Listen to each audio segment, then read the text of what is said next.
நடிகர் திலகம் நடித்த உத்தமபுத்திரன், பியு சின்னப்பா நடித்த உத்தமபுத்திரன் இந்த 2 படங்களில் உங்களுக்கு எந்த படம் ரொம்ப பிடிக்கும்னு கடலாடியிலேருந்து பாலசுப்ரமணியம் கேட்டிருக்காங்க. தமிழ் சினிமாவுடைய ஆரம்ப கட்டத்திலே அறிமுகமான பியு சின்னப்பா மிகச்சிறந்த நடிகர். அதுவும் இந்த உத்தமபுத்திரன் படத்தில் ரொம்ப அற்புதமாக நடித்திருந்தார் என்று தான் சொல்ல வேண்டும். ஆனாலும் அவர் நடித்த உத்தமபுத்திரனா இல்லை சிவாஜி நடித்த உத்தமபுத்திரனான்னா என்னுடைய சாய்ஸ் நிச்சயமாக சிவாஜி நடித்த உத்தமபுத்திரன் தான். ஏன்னா அந்த படத்தில் சிவாஜி கலக்கியிருப்பார்.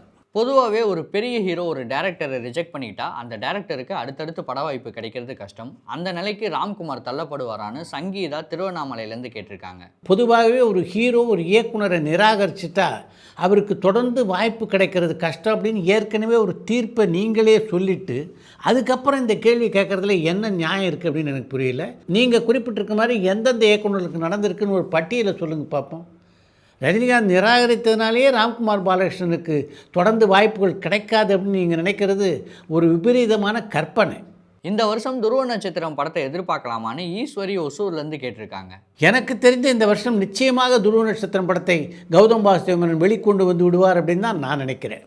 மலையாள படமான 2018 படத்துடைய டேரக்டர் தமிழில் ஒரு படம் பண்ணுறதா இருந்தது. அந்த படம் என்னாச்சுன்னு காஞ்சிபுரத்துலேருந்து சரவணன் கேட்டிருக்காங்க. ஒரு காலகட்டத்திலே அப்படிப்பட்ட முயற்சிகள் நடந்தது உண்மைதான். ஆனால் அது ஈடேறியதாக தெரியல.